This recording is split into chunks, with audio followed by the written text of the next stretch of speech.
Winning একটা strategy হলো পুল back. আজকে আমরা ফুল ব্যাক থেকে কিভাবে ট্রেড নিয়ে প্রফিট করব এই জিনিসটা একদম ক্লিয়ার করে দেখব। প্রথমত আমাদেরকে বুঝতে হবে যে পুল ব্যাকটা কি এবং কিভাবে কাজ করে। আপনি যদি এই কনসেপ্টটা বুঝেন তাহলে পুল ব্যাক কেন এত বড় বড় প্রফিট দেয় এই জিনিসটা একদম ক্লিয়ার হয়ে বুঝে যাবেন। আপনি যে জিনিসটা শিখতেছেন সেটা আসলে কতটুকু ভ্যালুয়েবল সেটা তো আপনার আগে জানতে হবে। পুল ব্যাকটা হচ্ছে যে ধরেন মার্কেটের মধ্যে যারা হেজ ফান্ড থাকে, মিউচুয়াল ফান্ড থেকে, ব্রোকার থাকে, তারা তো $1000-2000 দিয়ে ট্রেড করে না, তারা অনেক বড় ক্যাপিটাল দিয়ে ট্রেড করে। যখন ওই মানুষগুলা এই জায়গা থেকে যে কয়েনের উপরে ট্রেড করতেছে বা যে ফেয়ারের উপরে ট্রেড করতেছে, ওই ফেয়ারের মধ্যে যখন ট্রেডটা এক্সিকিউট করার পরে কিন্তু মার্কেট এখান থেকে লাফিয়ে উপরের দিকে চলে যায় যদি আপ ডিরেকশনের জন্য ট্রেডটা প্লেস করে। তাদের ক্যাপিটাল বড় হওয়ার কারণে মার্কেটে এখান থেকে যে ট্রেডটা প্লেস করছে পুরো ক্যাপিটালটা এখানে এক্সিকিউট হয় না। তাদের ফুল ক্যাপিটালের ধরেন 30% বা 40% এক্সিকিউট হয়ে মার্কেট উপরের দিকে বাউন্স করে চলে যায়। তাহলে পুরো ক্যাপিটাল যে এখানের মধ্যে এক্সিকিউশন হয় নাই, তাদের বাকি যে ক্যাপিটাল রয়ে গেছে ওই ডলারগুলো কি তারা ছেড়ে দিবে?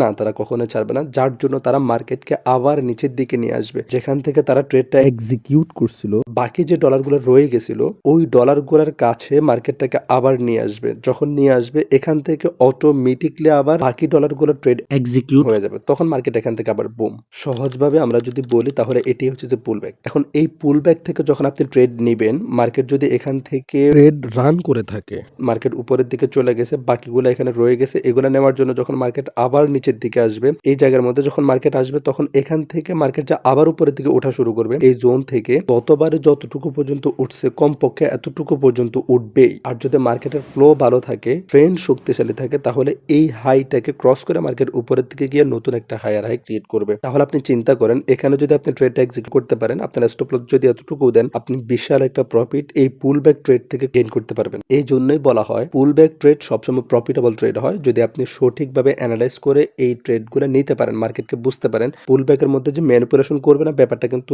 এমন না। পুল ব্যাকের মধ্যেও মার্কেট ম্যানিপুলেশন করে, বাট আপনি ওই ম্যানিপুলেশনটা ধরে ম্যানিপুলেশনের পরে যদি আপনি ট্রেডটা এক্সিকিউট করতে পারেন তাহলে অবশ্যই আপনি এখান থেকে ভালো পরিমাণে প্রফিট করতে পারবেন। তবে এর জন্য আপনার প্রচুর পরিমাণে নলেজ লাগবে, এটা তো মাস্ট। আর এই সমস্ত জিনিসগুলোর জন্য ট্রেডিং এক্সট্রা করে শিখতে হয়। যাই হোক, পুল ব্যাকের বেসিক কনসেপ্টটা আপনাদের সাথে এখন শেয়ার করলাম। এখন আমরা আরো একটু অ্যাডভান্স লেভেলের জানার চেষ্টা করব। আমরা যে পুল ব্যাক থেকে ট্রেডটা নেব, মার্কেট তো এত সহজভাবে পুল ব্যাকে আইসা আবার উপরের দিকে যাবে না। এখানের মধ্যে আরো এক্সট্রা কিছু কনফার্মেশন অ্যাড করতে হবে, যে এক্সট্রা কনফার্মেশন গুলো ফ্রি আমরা বুঝতে পারবো যে মার্কেট এখান থেকে ম্যানিপুলেশন করলেও কতটুকু করতে পারে বা ম্যানিপুলেশন করবে নাকি করবে না, মার্কেট এখান থেকে উপরে যাবে নাকি রেঞ্জ বাউন্ড করে অর্ডার ব্লক ক্রিয়েট করে তারপর উপরের দিকে যাবে। এই জিনিসগুলো আমরা আরো একটু ডিপ ভাবে বোঝার ট্রাই করব। এই পিকচারটার দিকে যদি আপনারা খেয়াল করেন, ফার্স্ট পিকচারটার দিকে যখন খেয়াল করি তখন দেখতে পারবেন মার্কেট পুল ব্যাকের মধ্যে যখন এভাবে করে উপরের দিকে যাবে, আপনাকে হয়তোবা একটা বা দুইটা সুইং দিয়েই এরকম পুল ব্যাকের জায়গায় চলে আসতে পারে। আবার সেকেন্ডটার দিকে যদি আপনি একটু খেয়াল করেন তাহলে দেখতে পারবেন যে মার্কেট যখন এখান থেকে উপরের দিকে একটা হাই ক্রিয়েট করার পরে যখন মার্কেট পুল ব্যাকের দিকে আসতেছে তখন কিন্তু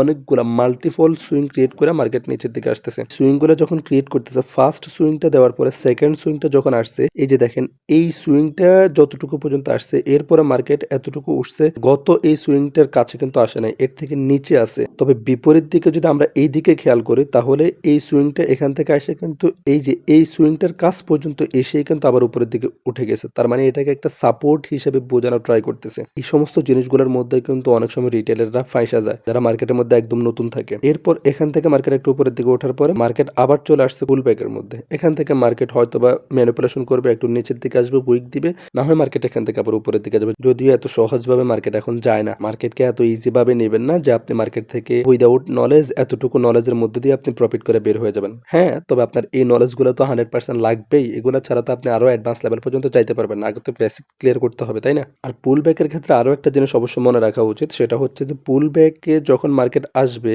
পুল ব্যাকের এই জায়গাগুলোর মধ্যে কোনো ফেয়ার ভ্যালু গ্যাপ আছে কিনা এটা অবশ্যই দেখে নিতে হবে। যদি পুল ব্যাকের সাথেই কোনো ফেয়ার ভ্যালু গ্যাপ থেকে থাকে তাহলে ওই ফেয়ার ভ্যালু গ্যাপের মধ্যে মার্কেট যখন আসবে তখন ওইখান থেকে কিন্তু বাউন্স করে উপরের দিকে চলে যেতে পারে। ফেয়ার ভ্যালু গ্যাপ থাকলে ওই পুল ব্যাক গুলো আরো ভ্যালুয়েবল পুল ব্যাক হয়, যেখান থেকে মার্কেট পুল ব্যাক নিয়ে উপরের দিকে যাওয়ার চান্স অনেক বেশি থাকে। আর পুল ব্যাক হইতে হলে অবশ্য শর্ত হচ্ছে যে মার্কেটের মধ্যে অর্ডার ব্লক থাকতে হবে। এখন অর্ডার ব্লকটা কি? অর্ডার ব্লক হচ্ছে যে মার্কেট যে কোনো একটা জায়গার মধ্যে রেঞ্জ বাউন্ড করবে, উপরেও যাবে না নিচেও যাবে না, বারবার মার্কেট মাল্টিপল সুইং ক্রিয়েট করবে একটা জোনের মধ্যে থেকে। এখন এই জোনটাকে এভাবে মান্য করবে এমন কোনো কথা নাই। হয়তো দেখা গেছে যে এই জোনটাকে মান্য করলো, উপরে গিয়ে মার্কেট উপরের রেজিস্ট্যান্সটাকে একটু ভাঙিয়ে দিল, এরপর মার্কেট আবার নিচে আসলো, ঠিকভাবে আদায় করতেছে, আবার নিচের দিকে সেটা ভাঙিয়ে দিল। এভাবেও মার্কেট কিন্তু অর্ডার ব্লক ক্রিয়েট করতে পারে। যখন মার্কেটে এরকম অর্ডার ব্লক হবে তারপর মার্কেট উপরের দিকে যাবে, এখান থেকে মার্কেট পুল ব্যাক নিচ্ছে, তখন এই অর্ডার ব্লক থাকার কারণে মার্কেটের এই পুল ব্যাকটা হবে যে অনেকাংশে ভ্যালুয়েবল পুল ব্যাক। আর যদি এই জায়গার মধ্যে কোনো ফেয়ার ভ্যালু গ্যাপ থেকে থাকে তাহলে তো এই পুল ব্যাকটা আরো গর্জিয়াস পুল ব্যাক হয়ে গেল। এখন ফেয়ার ভ্যালু গ্যাপ কি এটা নিয়ে আমরা এক্সট্রা করে একটা ভিডিও নিয়ে আসবো, যদি আপনারা কমেন্টস করেন ইনশাল্লাহ